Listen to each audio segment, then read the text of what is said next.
Svein on the SRS channel back again, and today we're gonna have a look at the Storm Collectibles 1/12 scale Guile figure from the Ultra Street Fighter 2, the Final Challengers game.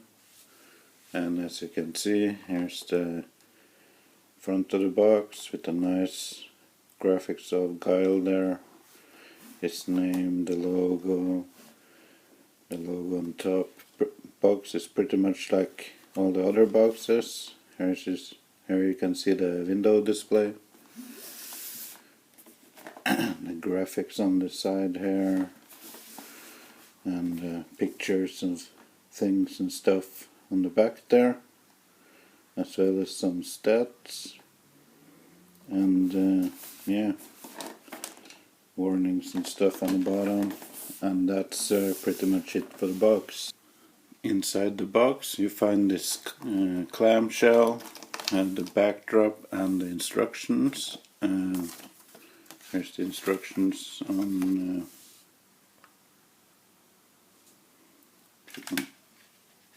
get rid of that.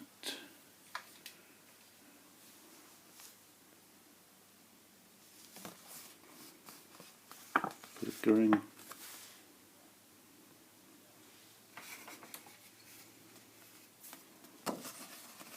There we go. How to put on the heads, to switch out the hands, how to put on the special effect parts and using the comb, and yeah, how to use the sonic boom in here, and how to use the flip kick effect.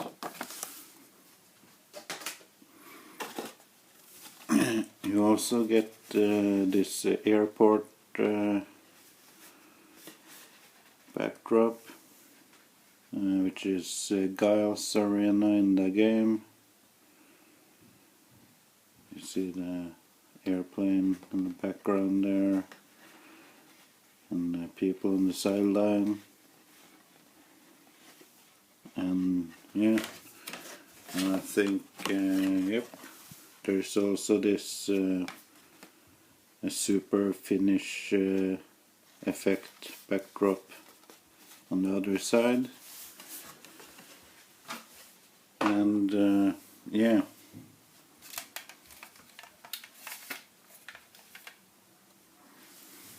and the clamshell comes in 2 pieces, and there's a bottom and a top. And you can start off with the bottom piece, and yeah,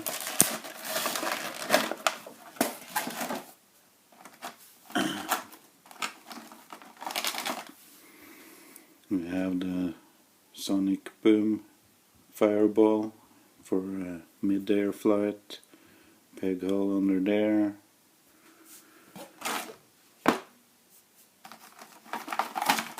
More exciting is this piece. Have this foam insert there, hole for the stand, and yeah, it's a translucent piece of plastic where you can probably put Guile's foot somewhere in here, depending on where you want it. Done in some green here, some pink, some reddish and yellow colors. And the sonic boom, also a transparent piece of plastic with some yellow on the fat ends there. And yeah, that's the effect pieces. You also get this stand. We'll take a better look at that one later.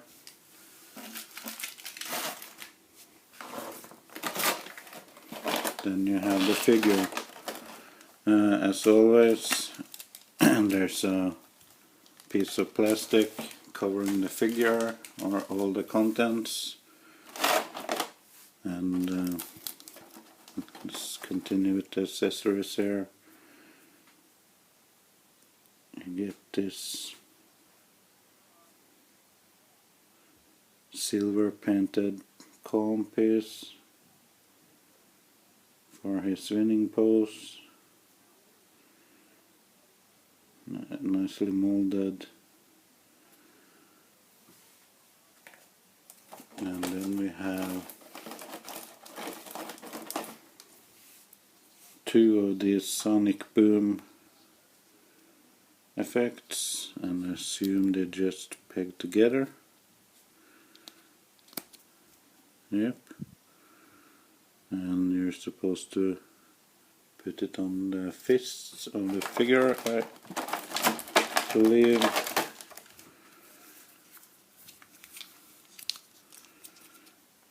Or they're left and right, I don't think it matters. But you're supposed to put the hand in there, then peg this piece back on top of it. Maybe there is a left and right. Nope. That seems secure. There you have that effect. And as I mentioned with the flip kick effect, you can put this boot inside the effect if you want that.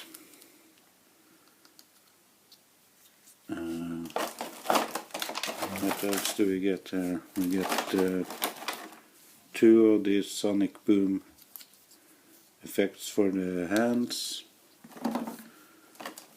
and for splitting all the hands you get two of these grasping or posing hands. They're nicely painted and sculpted,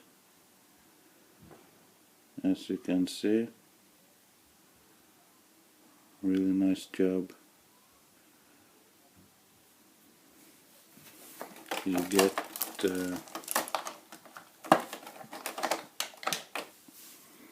two of these hands for holding his comb.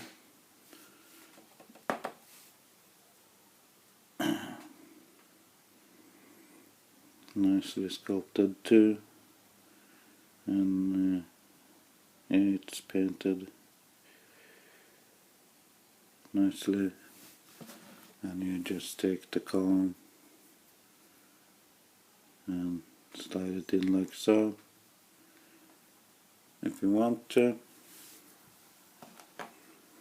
You also get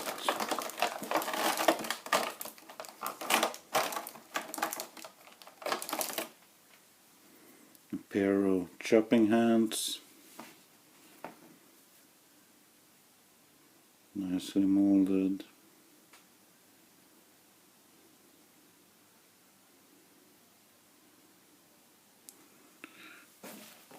And as for the heads, let's start with the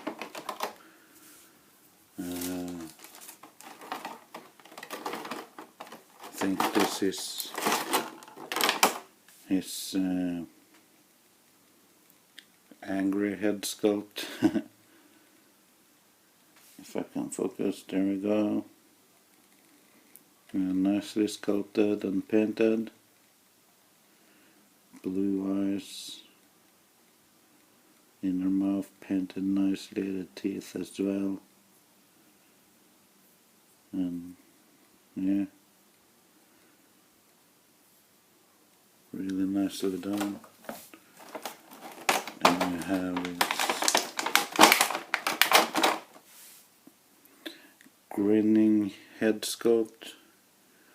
I would probably call it maybe his victory head sculpt, or what we're going to call it.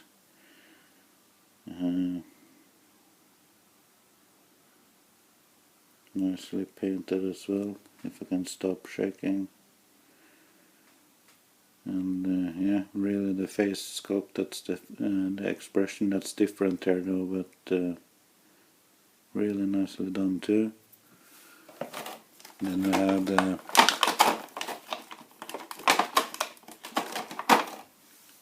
beaten up head sculpt.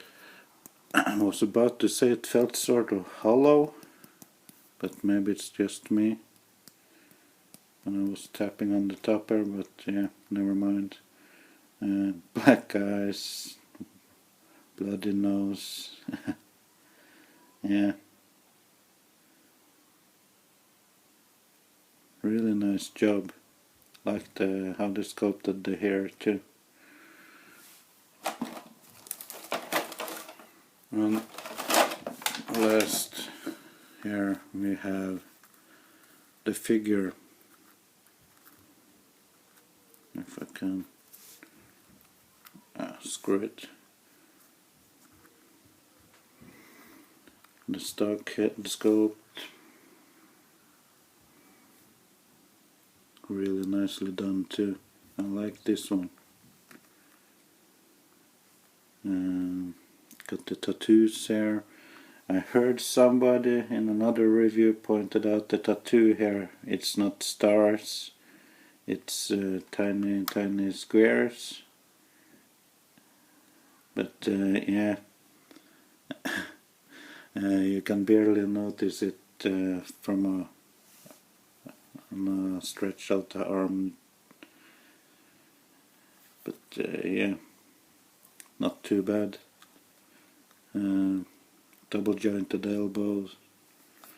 It's the same articulation as on the other figures or the engineering. You got the butterfly joint there covered with this rubber piece, and there's a rubber piece in the upper torso here, and you do get some gapping if you don't mind how you use the ball joint in here, but you can get him hunched over somewhat before that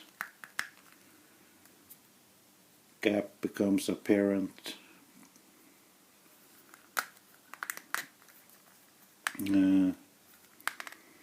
Yeah, it's slightly obnoxious, this cut piece on the rubber hair, but it's a good looking figure overall. Got a lot of motion in the upper torso, and there's a ball joint in the hip connection here, and feet and legs rather. You get about this much out before the pouches on the side here hits up against the hip rubber piece.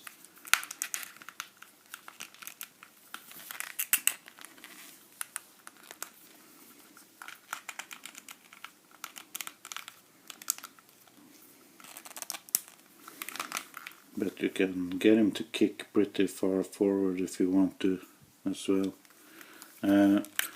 For the backwards motion you do get a lot more, but you start dragging and pulling in the rubber piece here, so try to be mindful of that. Knees a little bit past 90 degrees.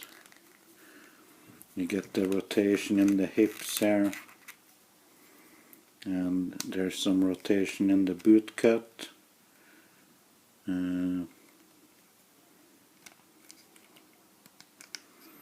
There's ankle tilt if you twist the ankle a little bit here. Up and down, not much, a little bit down, but not much up.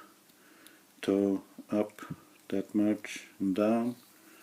That's pretty much it for the articulation. Of course you have the swivel here and everything that the ball joint can do. And other than that, you have this necklace that's real metal, the chain, but these dog tag pieces, they're plastic. I think they could have been done better, but they're okay for me. And yeah, that's pretty much the figure. As for the stand and the effects, let's see here.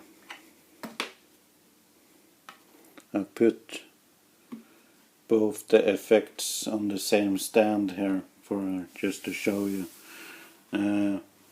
Unfortunately, this back flip piece here is heavy, so you have to mind how you position it on the base plate here, or otherwise it will tip over. I'm also concerned about the stress it puts on these tiny pegs on the rods, because it's a pretty massive piece for these rods. Additionally, the peg holes on both effect pieces are really tight, so I highly suggest to run it under warm water or using a hair dryer or something like that to soften up the plastic, to make these pieces go in a lot smoother. That's that.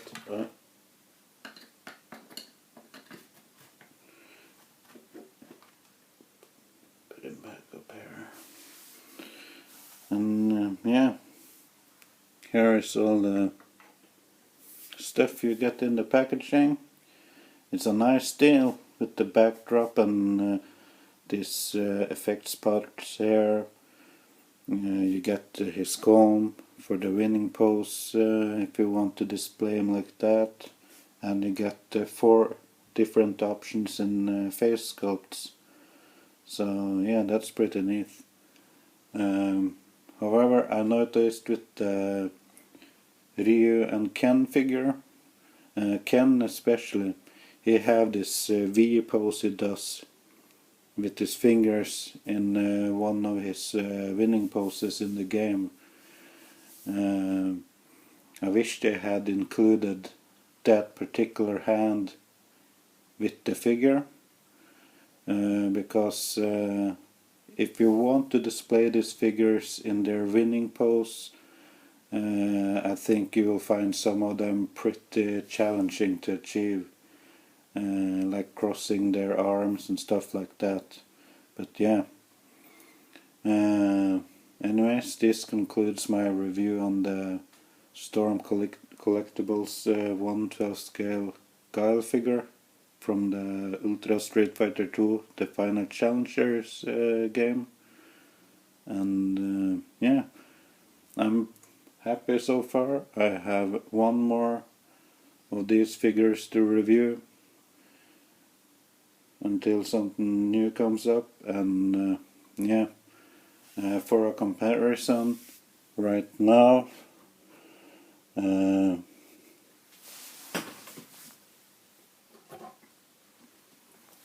speaking of alternate poses, I can put Ken there,